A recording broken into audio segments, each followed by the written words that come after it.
Hello FPL managers, welcome back to the channel.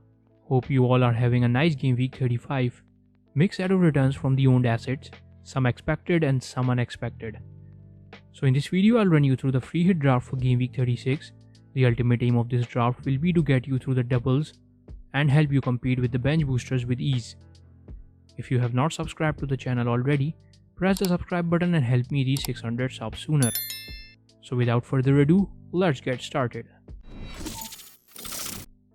So this here is the draft I've prepared for you lot.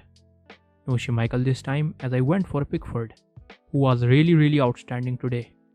The reason to choose the Englishman is that Everton is fighting a relegation battle. So there is a lot on line for the Toffees comparatively to Leicester, who are more focused on the European tie. Considering this, I expect Pickford to be pretty active at the back, and he might just chip in a clean sheet or two. Moreover, Leicester City that they face first will play again in the European fixture, so they won't be 100% going in this game.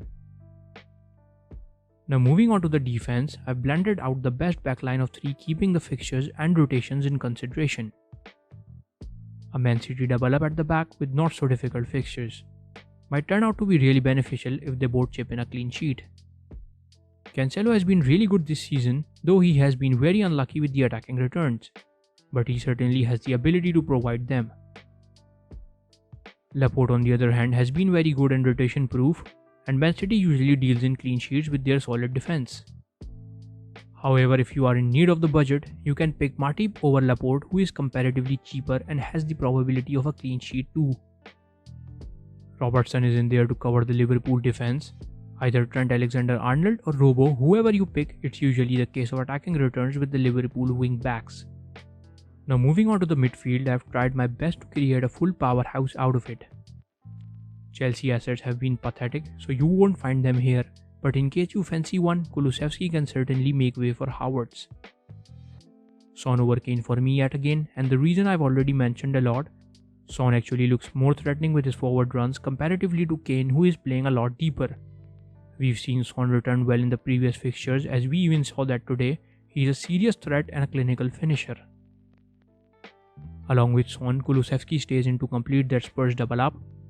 Kulusevski got 2 attacking returns today, and in his short cameo, he was impactful enough to start the next 2 games in my opinion.